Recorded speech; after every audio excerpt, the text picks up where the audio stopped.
They call her the bride of the cemetery, a wisp of sorrow clinging to the ancient stones, forever tethered to the land where her joy was stolen. Every town has its ghost stories, its whispered legends passed down through generations. But the bride was different. She wasn't just a story. She was a presence, a chilling draft that swept through the cemetery on moonless nights, a glimpse of white silk flickering between the mausoleums.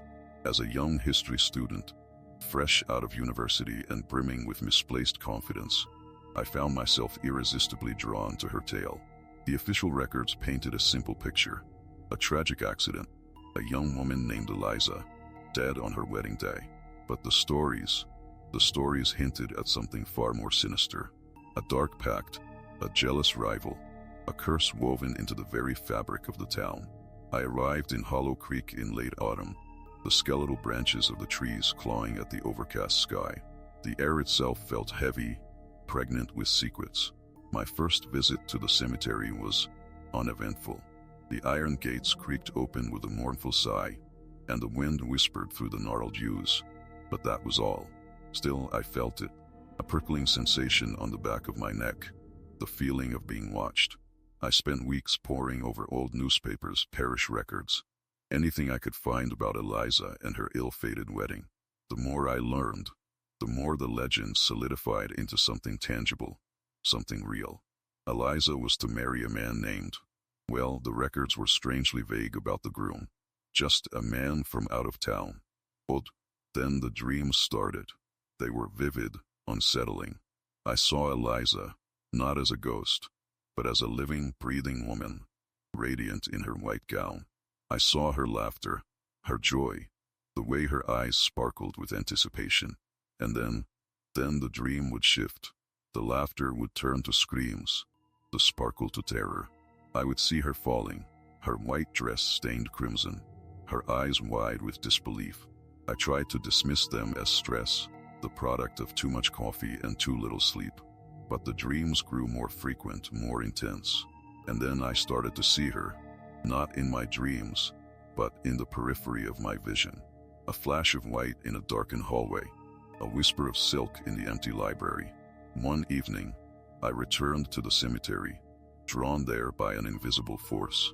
The moon was a sliver in the sky, casting long, distorted shadows across the tombstones. The air was thick with the scent of damp earth and decaying leaves. As I walked deeper into the graveyard, I heard it, a faint, mournful sound, like the weeping of a child. I followed the sound, my heart pounding in my chest. It led me to a small, unmarked grave, overgrown with weeds. And there she was, the bride of the cemetery. She stood before the grave, her white dress shimmering in the moonlight. Her face was pale, ethereal, but her eyes burned with an intensity that made my blood run cold. She didn't speak, but I could feel her sorrow, her rage, her desperate longing. "Eliza," I whispered, my voice barely audible above the wind.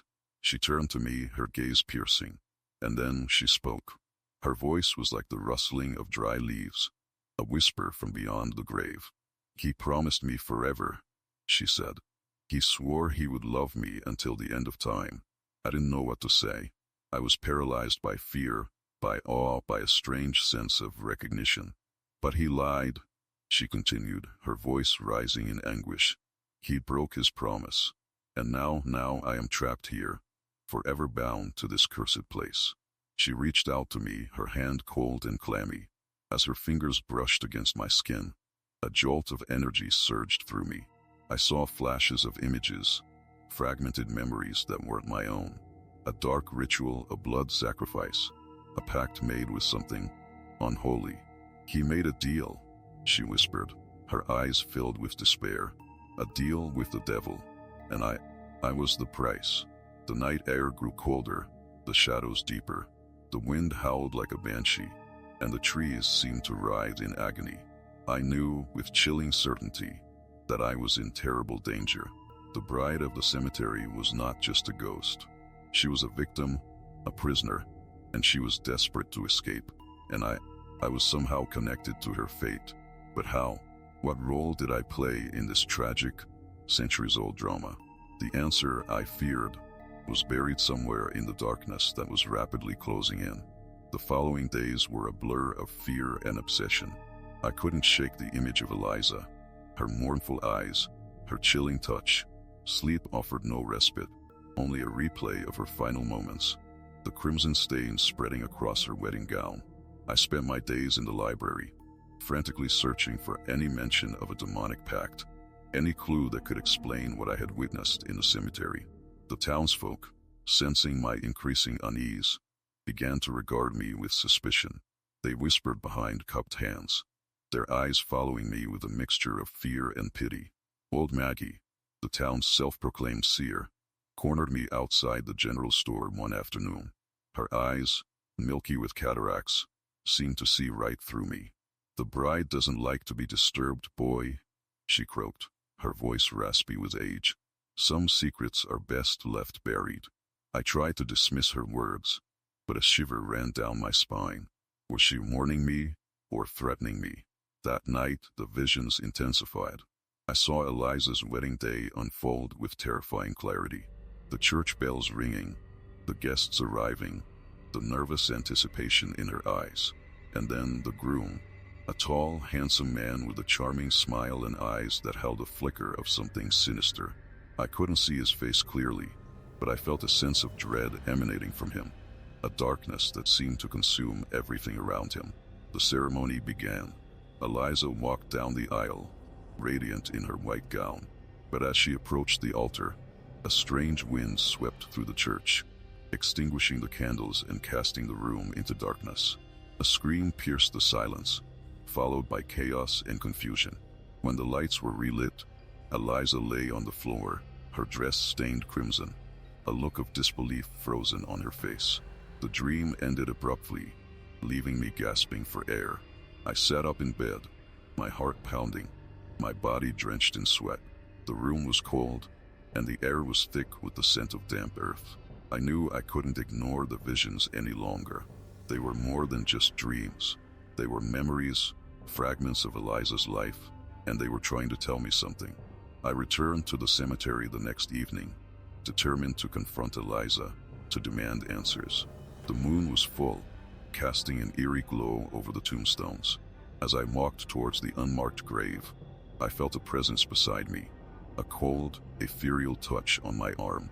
"You shouldn't be here," Eliza whispered, her voice barely audible above the wind. "I need to understand," I said, my voice trembling. "What happened that day? What was the pact?" She hesitated for a moment, her eyes filled with sorrow. "He wanted power," she said finally. "He wanted wealth, influence, everything. He made a deal with a demon, promising it my soul in exchange for his desires."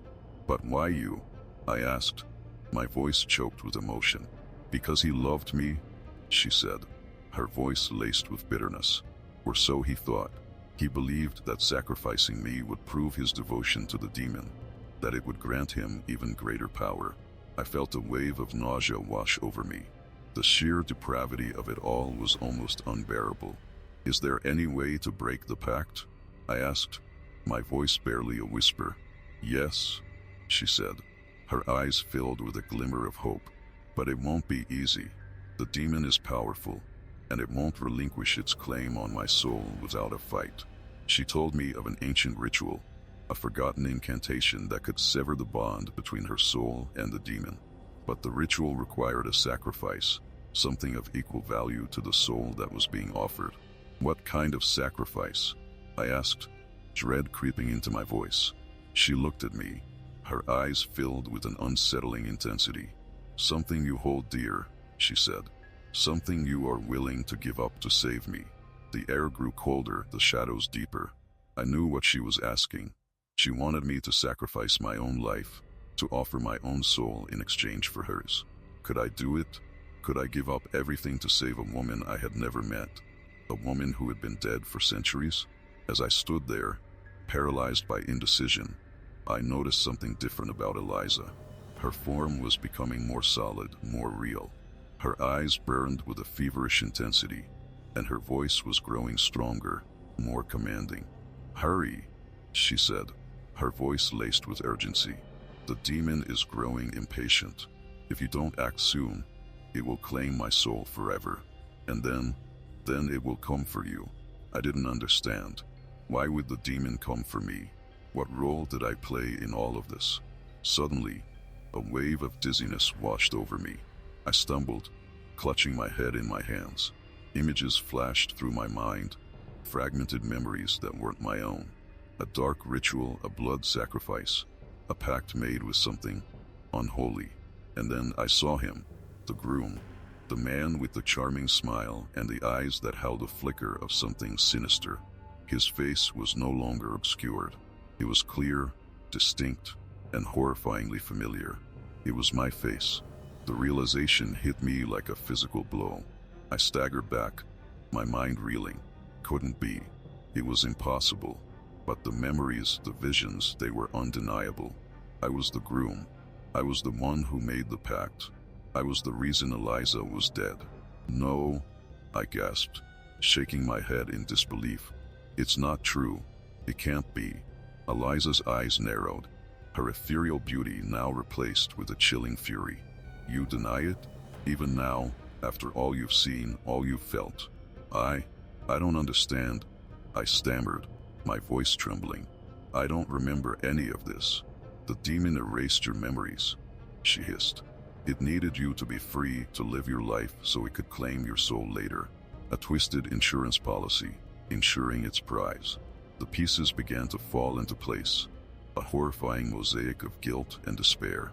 My arrival in Hollow Creek, my obsession with Eliza's story, the vivid dreams.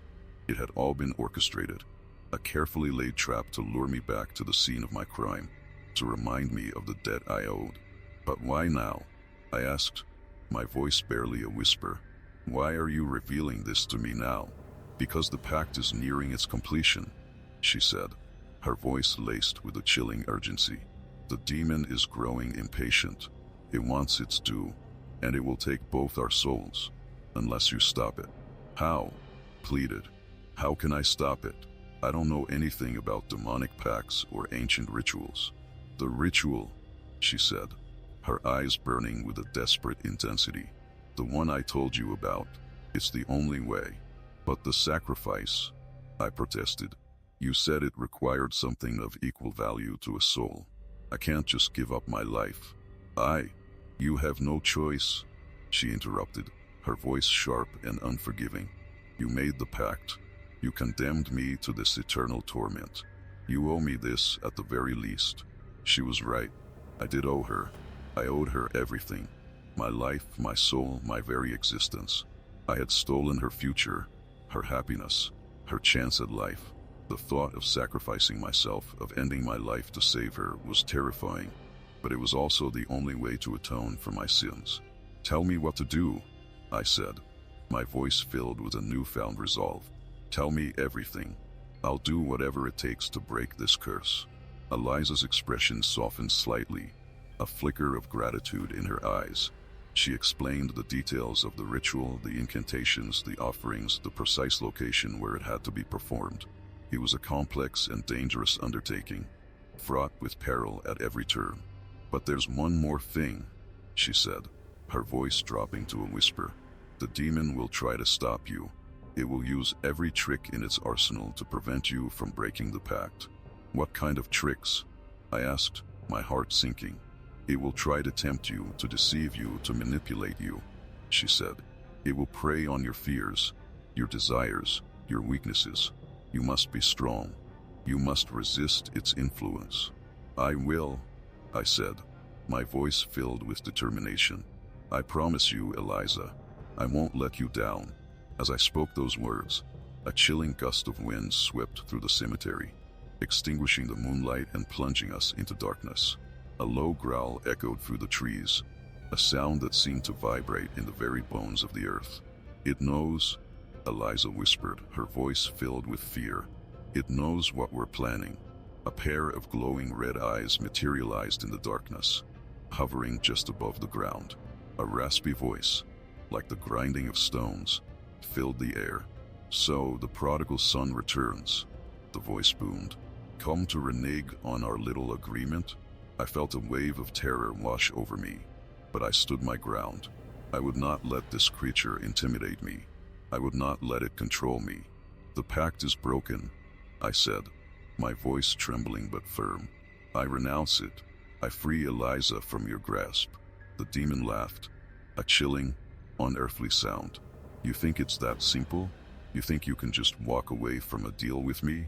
You are mistaken. This pact is binding, eternal. And you, my dear boy, are mine. The red eyes lunged forward, and a shadowy figure materialized before me. It was tall and gaunt, with clawed hands and leathery wings. Its face was a grotesque mask of malice, its eyes burning with unholy fire. I have waited a long time for this, the demon hissed. Now it's time to collect what is rightfully mine. It reached out to me, its clawed hand outstretched. I braced myself for the inevitable, for the searing pain, for the eternal darkness that awaited me. But then, Eliza stepped in front of me, her white dress shimmering in the moonlight. You will not touch him, she said, her voice filled with a power I had never heard before. The demon recoiled, its eyes widening in surprise. You? What do you think you can do? I may be a prisoner of this curse, she said, but I am not powerless. I will not let you take him. I will fight you to the very end. She raised her hands, and a surge of energy emanated from her, a blinding light that pushed back the darkness. The demon roared in fury, its shadowy form flickering and distorting. You cannot defeat me, it snarled. I am far too powerful. Perhaps, Eliza said, her voice filled with a quiet determination. But I am not afraid, and I will not let you win. She lunged at the demon, her ethereal form colliding with its shadowy mass. A battle raged before me, a clash between light and darkness, between hope and despair. I watched in horror as Eliza fought with every ounce of her being, her voice echoing through the cemetery as she chanted ancient incantations. The air crackled with energy. The ground trembled beneath my feet. The demon fought back with equal ferocity, its clawed hands tearing at Eliza's ethereal form. I knew I had to do something, anything to help her, but I was powerless, paralyzed by fear and uncertainty. Suddenly, Eliza cried out in pain, her voice filled with anguish. The demon had struck a blow, and her form began to fade, to dissolve into the darkness. No, I screamed, my voice raw with despair. Eliza! I knew that if I didn't act quickly, she would be lost forever. I had to find the strength, the courage to confront the demon, to break the pact, to save her soul. But how? What could I possibly do? Then I remembered something Eliza had said. The ritual required a sacrifice, something of equal value to the soul that was being offered. She had implied that I would have to sacrifice my own life, but perhaps there was another way. Perhaps the sacrifice didn't have to be my life. Perhaps it could be something else, something I held dear, something that was intrinsically linked to the pact itself. My gaze fell upon the unmarked grave, the one where I had first encountered Eliza. It was overgrown with weeds, neglected, forgotten. But it was also the key to everything. It was the place where Eliza's body had been laid to rest, the place where the pact had been sealed. An idea began to form in my mind, a desperate, audacious plan that could either save Eliza or condemn us both to eternal damnation. I knew it was a long shot, but it was the only chance we had. Ignoring the battle raging before me, I knelt down beside the grave and began to dig. The earth was cold and damp, clinging to my fingers like a shroud. I dug with a feverish intensity, my muscles aching, my breath coming in ragged gasps. I didn't know what I was looking for, but I knew I would recognize it when I found it. Something that would sever the bond between Eliza's soul and the demon. Something that would break the pact once and for all. As I dug deeper, I felt something hard and smooth beneath my fingers. I brushed away the remaining dirt and uncovered a small, wooden box. It was intricately carved with demonic symbols, and it felt strangely cold to the touch. I knew with a chilling certainty that I had found what I was looking for. But what was inside?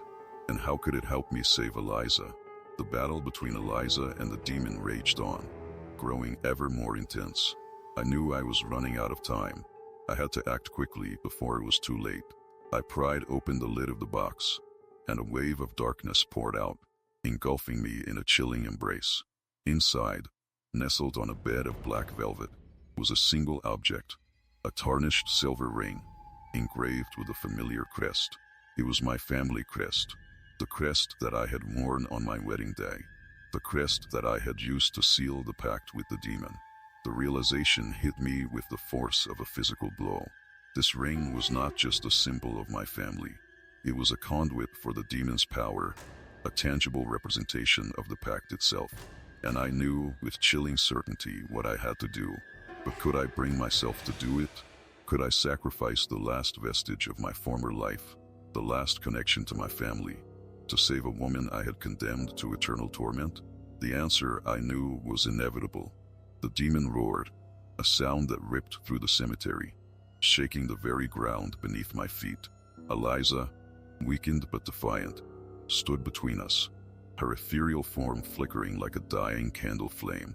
I clutched the ring, its cold metal burning against my skin. This wasn't just a piece of jewelry.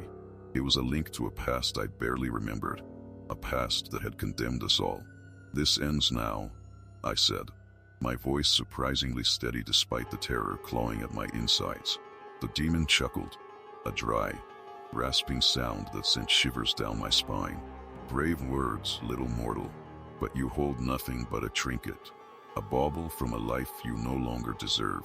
"This trinket," I retorted, holding the ring aloft, "is the key to your power over Eliza, is the symbol of the pact, the bond that ties her soul to this place.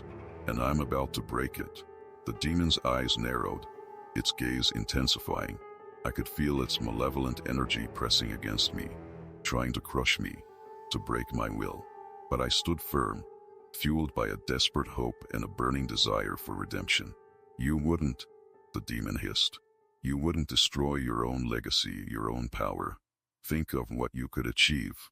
Wealth, influence, immortality, all within your grasp, if you simply pledge yourself to me once more." The temptation was real, a seductive whisper promising everything I had ever desired. Images flashed through my mind: power, respect, control. But then I saw Eliza, her face etched with sorrow and pain, her eyes pleading with me to do the right thing. I closed my eyes, took a deep breath, and banished the tempting visions from my mind. "I choose her," I said, my voice ringing with conviction. "I choose redemption over power, love over darkness. I break the pact." With a surge of adrenaline, I hurled the ring towards the unmarked grave. It struck the headstone with a resounding clang, and a shockwave of energy erupted from the impact. The air crackled with raw power, the ground trembled, and the sky above us turned a sickly green. The demon shrieked in agony, its shadowy form convulsing violently. Its eyes burned with an unholy fire, and its voice echoed through the cemetery, filled with rage and despair. "You fool," it roared. "You have doomed us all. By breaking the pact, you have unleashed a power you cannot control. This world will pay for your folly." As the demon writhed, Eliza's form began to glow with an ethereal light. Her eyes shone with a newfound hope, and a faint smile touched her lips. "Thank you," she whispered, her voice barely audible above the chaos. "You have freed me." "What's happening?" I cried, my voice filled with a mixture of fear and awe. "The pact is broken," she explained. "The demon's power is waning, and with it, my connection to this world." "But where will you go?" I asked, my heart sinking. "I don't know," she replied. "But wherever I go, it will be better than this. It will be better than being trapped here, forever haunted by the memory of my stolen life." She reached out to me, her hand shimmering with light. As her fingers brushed against my skin, I felt a surge of energy flow through me, a wave of warmth and peace that washed away the fear and despair that had consumed me for so long. "You have a second chance," she said, her voice filled with kindness. "Don't waste it. Live your life to the fullest. And remember the lesson you have learned here tonight. Choose love over darkness, redemption over power." And then she began to fade. Her ethereal form dissolved into the moonlight. Her voice grew fainter and fainter, until she was gone. The demon, weakened but still dangerous, glared at me with pure hatred. "You may have freed her," it snarled, "but you haven't defeated me. I will return, and when I do, you will pay for this treachery." With a final, ear-splitting roar, the demon vanished, leaving me alone in the silent, moonlit cemetery. The air was still thick with the scent of sulfur, and the ground still trembled slightly, but the immediate threat had passed. I stood there for a long time, staring at the unmarked grave, trying to comprehend what had just happened. I had broken a demonic pact, freed a tormented soul, and faced down a creature from the depths of hell. I had done the impossible, but at what cost? Eliza was gone, and the demon had vowed to return. I had a feeling that my troubles were far from over.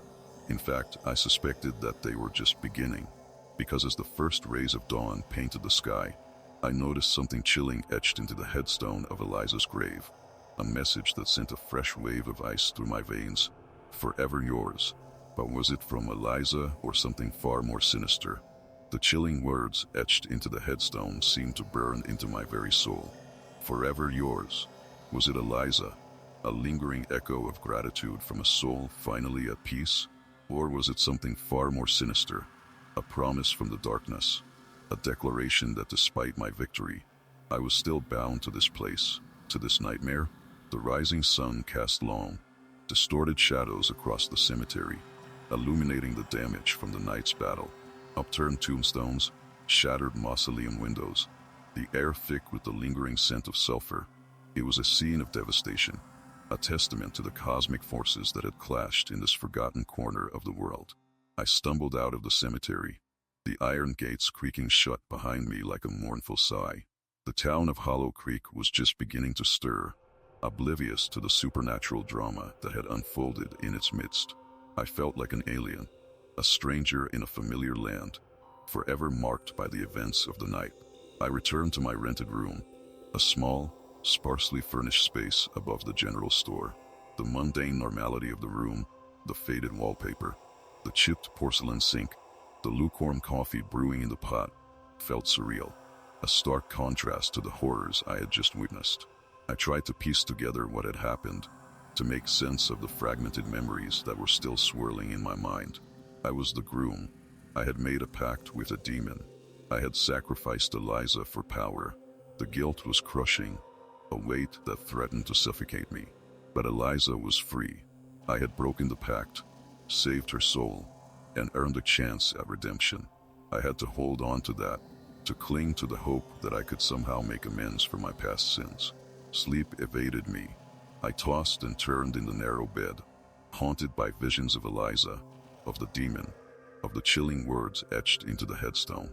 "Forever yours." The phrase echoed in my mind, a constant reminder of the darkness that still lingered. As dawn broke, painting the sky in hues of pink and orange, I made a decision. I couldn't stay in Hollow Creek. I couldn't live with the constant reminder of my past. I had to leave, to start anew, to find a way to atone for my sins. I packed my meager belongings, a sense of urgency driving me. I had to get away, to escape the shadow of the cemetery, to outrun the darkness that was closing in. As I was about to leave, I noticed something on the floor, a small, folded piece of paper that hadn't been there before. I picked it up, my heart pounding in my chest. The paper was old, brittle, and yellowed with age. It was a page torn from a wedding invitation, and on it, in elegant script, were two names, Eliza and my name. Below the names, a single, chilling sentence, "Until death do us part." But the word death was crossed out, replaced with a single word, scrawled in what appeared to be blood. "Eternity." I gasped, dropping the invitation as if it were a burning coal. The demon was toying with me, reminding me that even though I had broken the pact, the connection between us was far from severed. I fled the room, my heart pounding in my chest. I ran through the streets of Hollow Creek, desperate to escape the darkness that was closing in. I didn't know where I was going, but I knew I had to get away, to put as much distance as possible between myself and the cemetery, between myself and Eliza's grave. As I reached the edge of town, I saw a figure standing in the distance, silhouetted against the rising sun. It was a woman dressed in white. My blood ran cold. Couldn't be. Eliza was gone. She was free. But as I drew closer, I realized that it wasn't Eliza. It was old Maggie, the town's self-proclaimed seer. She stood there, her milky eyes fixed on me, a knowing smile playing on her lips. "Leaving so soon, boy?" she croaked, her voice raspy with age. "I thought you'd want to stay and see what happens next." "What do you mean?" I asked, my voice trembling. "The bride may be gone," she said, her smile widening, "but the groom is still here, and the groom has a debt to pay." She pointed towards the horizon, towards a dark, ominous cloud that was gathering in the distance.